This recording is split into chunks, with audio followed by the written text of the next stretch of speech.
মাঝের মধ্যে বাইরে ঘুরতে যাওয়া, দুপুরবেলা খাওয়া-দাওয়া করা, বাইরে কার না করতে ভালো লাগে বলেন তো? সবারই তো মন চায় বাইরে ঘোরাফেরা করি, একটু খাওয়া-দাওয়া সেরে আসি বাইরে থেকে। বাইরে একটু কাজটা একটু হালকা হবে। তো আসসালামু আলাইকুম, কেমন আছেন সবাই? আজকে আমি রাজশাহী শহর আপনাদেরকে একটু দেখাবো, সেটাই আপনাদের সাথে শেয়ার করব। তো সকালবেলা চলে আসলাম সরকারি খাবার তৈরি করার জন্যে।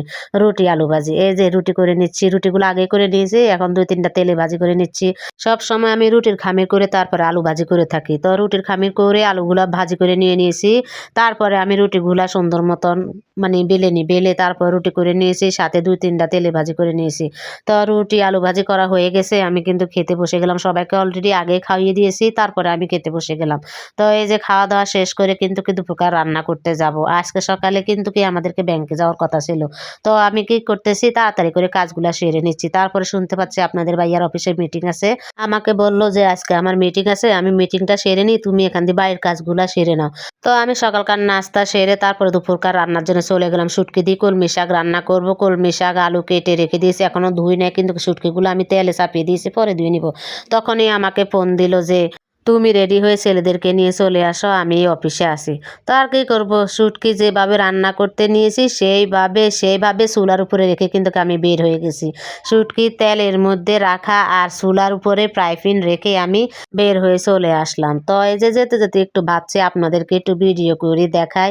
রাস্তার চারপাশে কি সুন্দর ফুল। আসলে আমি বাড়ি থেকে তেমন একটা বের হই না, তাই এরকম ভিডিওগুলো সহজে আপনাদেরকে দেখাতে পারি না। রাজশাহী শহরটাতে এত সুন্দর, আসলে বের না হলেই নয়। রাস্তার উপরে এত বড় একটা ওভারব্রিজ করেছে। রাজশাহীতে যারা থাকে তারাই জানে কোথায় এই ওভারব্রিজটা। খুবই সুন্দর একটা ওভারব্রিজ করেছে। কিন্তু আমি এই ওভারব্রিজের উপরে কখনো উঠি নাই, যাই নাই।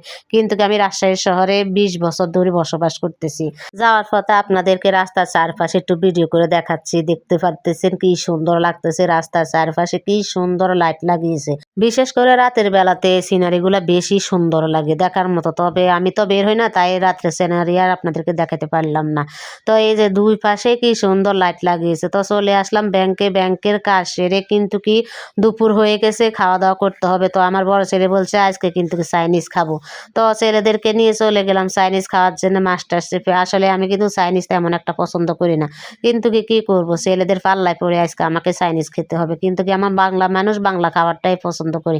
আমি সবসময় আপনাদের ভাইয়ার সাথে যদি হোটেলে যাই তাহলে বলি যে আমাকে ডাল, ভাত, ভর্তা আর না হয় হাঁসের মাংস, এগুলোই আমি পছন্দ করি। কিন্তু বাচ্চাদের জন্য আজকে কি করব, ফেঁসে গেলাম। আজকে চাইনিজ খেতে হবে মনে হচ্ছে। ওর আব্বু আমাকে জিজ্ঞাসা করতেছে কি খাবা, অর্ডার দি। আমি বলছি আমার জন্য বাংলা খাবার অর্ডার দাও। কিন্তু আমার ছেলেরা বলছে না, আমরা চাইনিজ খাবো। আমাকে বলতেছে সব জায়গায় কি বাংলা খাবার খাইতে হয়? বাড়িতেও ভাত খাও, হোটেলেও এসব ভাত খাবা, বাইরে এসে অন্য খাবার খাই। আমি কই না, আমি বাংলা খাবারই খাবো। কিন্তু ছেলেরা তো সে রেগে মেগে আগুন। তারপর আর কি করবো, বাচ্চাদের মন রাখার জন্য চাইনিজ খাবারের অর্ডার দিলাম। আধা ঘন্টা ধরে বসে থেকে থেকে তারপর আধা ঘন্টার পর খাবার আসলো। এই যে আমার খাবারটা সামনে নিয়ে আমি ভিডিও করতেছি, আমার ছেলেরা খাওয়া দাওয়া শুরু করে দিয়েছে। খাওয়া দাওয়া শেষ করে চলে আসলাম বাড়িতে। বাড়িতে এসে ওই যে কলমি শাক অর্ধেক রেখে গেলাম রান্না করার জন্যে, সে বাকি অংশটা বাড়িতে এসে তারপর রান্না করলাম। তো ভিডিওটা কেমন হয়েছে, যদি ভালো লেগে থাকে অবশ্যই লাইক, কমেন্ট, শেয়ার দিয়ে পাশে থাকবেন। আল্লাহ হাফেজ।